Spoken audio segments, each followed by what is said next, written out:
Hey everyone, how you doing today? This is Modelcarnick, and I have a nice 911 GT3 RS. This is obviously the 991 generation of the GT3 RS, and it's in this really stunning, kind of a nice gloss orange paint.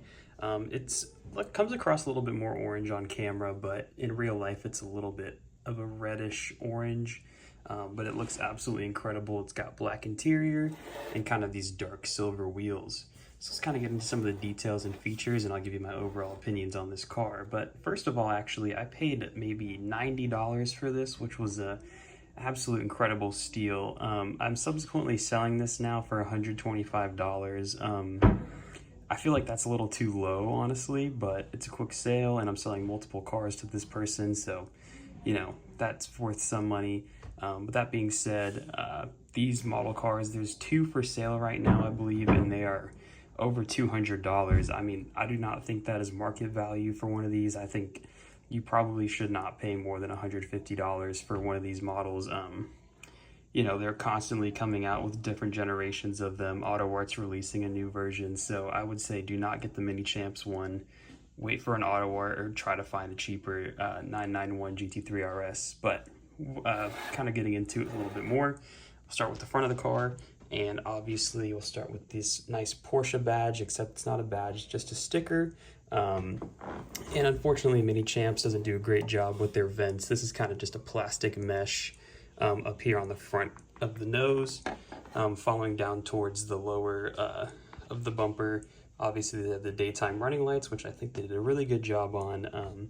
And then more fake grills right here, so nothing really to see behind there. And on this lower splitter, this is all just matte black plastic, which is pretty standard for all of these RS models. They don't use carbon fiber on the lower splitters, so that's kind of annoying, but that's just Porsche for you. Also looking up at the hood, there's some air intakes, but they don't go down anywhere. You can't see anything through it, but they are there. The headlight details do look pretty good, as you can see. Or as good as they could get them to look, I would say. They're not absolutely incredible. There is just kind of black covering the headlight lenses up in there, so kind of unfortunate, but they look decent enough. Coming down towards the side of the model, and sorry for all the disgusting sounds, we have a turn signal indicator right up here, and then this splitter kind of extends up into the side arches of the car, so as you can see it sticks out a little bit, but it looks really cool. Obviously these RS cars are kind of famous for these louvers on the side of the wheel arch, but they also are in kind of a matte black plastic, and they don't look great, I would say. As you can see, there's nothing really to see through there, and it just looks kind of, you know, mid-tier. Gas cap right up here, but the wheels on this car look absolutely incredible. Like I said, they are in this dark kind of silver finish with red brake calipers with the Porsche script written down the side of it, and then drilled rotors sitting behind those wheels. As you can see, there is a RS badge sitting in the wheel center cap, which is just one lug nut too, so that's kind of a cool feature that they added like it is on the real car. There's a bunch of different liveries in this car, I might mention. You can get a totally blank one with no stickers on it. Some have carbon fiber roofs and hoods, but I think this is probably one of the most classy specs. I do like the GT3 RS written down the side of it, so that's kind of why I went after this model, because it just looks pretty clean. But like I said, you have that sticker right there on the side that says GT3 RS. There is kind of like a lower side skirt right there, also in matte plastic. The mirrors themselves do look pretty decent. Kind of a two-tone split, black underneath and the body color match on the top. And the head, or the door handles look just fairly decent. No keyholes or anything to mention, but they're there, so you know, not really too anything crazy with those door handles. But this side vent right here is another kind of RS signature feature. You can't really see anything through there. It's kind of just the same matte black plastic that they're using throughout the rest of this model, so you know, it looks good, but nothing really too special going on with it. Coming towards the rear of the model, as you can see, we can kind of peek the roll cage through the interior at the rear, so that looks really nice. But this big wing obviously is kind of what this GT3 RS is famous for, but now kind of overshadowed by its now big brother, the new 992 GT3 RS with an even larger wing. So this one looks relatively tame compared to the new car. So taillights look really decent. I mean, nothing really too crazy going on with there, but a lot of grills going on back here, especially under this kind of rear ducktail. So that looks really nice, but again, fake mesh, so not really too great. GT3 RS kind of sticker on the back. It looks pretty decent. And then down low, we have the diffuser with the dual exhaust, which is kind of in a, again, like a black kind of titanium, but it's just kind of a flat finish. So that looks pretty good. As you can see, they kind of got the rear bumper details nice, and they got this little reflector right here, and then like a kind of exit airflow right here on the side. Again, no real details to kind of point out there, but they did sculpt the body very nicely on this car.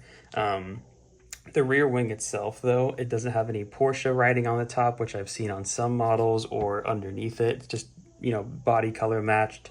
The side fins and kind of the risers on this spoiler are also in matte black plastic, so nothing really too crazy, but it does look fairly nice sitting on this model. Looking up at the upper deck, though, you can kind of see some of the tail light details through there, and then just another Porsche badge up there on the top, but nothing really too crazy to kind of go into more details. But let's take a look at this interior now, and as you can see, the roll cage again looks pretty sweet. And let me just kind of, if I can find it, I'm having a hard time finding my duster, but anyways, here's kind of the interior, and I'll do my best to show you. It's just a bunch of kind of same as the exterior, a bunch of matte black plastic. And honestly, kind of undescript. I mean, you don't really spend too much time looking at the interior since this is a fully sealed model, but as you can see, pretty nice seats, but no carbon fiber really anywhere to note. And just, you know, kind of mid-level tier interior in my personal opinion. But it does look pretty decent, and I think it gets the job done for what I paid for this model for. But overall, I mean, I love the GT3 RS in this generation. I actually prefer this car over the newer one, so kind of sad this one's leaving. I'm sure I'll get another one relatively soon. But yeah, that's kind of the review on this model. Overall, I'd probably give it a solid 6 or 7 out of 10, maybe a 7, just because I like this model so much. But just lack of carbon fiber details, the fake mesh grills. I mean, it's not a great model, but I mean, the GT3 RS is a beautiful car, so you know, I wouldn't blame you for picking up this model. As you can see, though, right here is 1 out of 300 pieces, so maybe that kind of justifies why this car is so expensive these days. I mean, whoever's getting this car right now is probably very happy, considering the only 2 for sale are, you know, close to $300, which is nuts. Do not pay $300 for a Minichamps model. But yeah, that's kind of my review on this car. Let me know if you guys agree with my thoughts on it in the comments below, and I'll see you in the next video. Take it easy. Bye.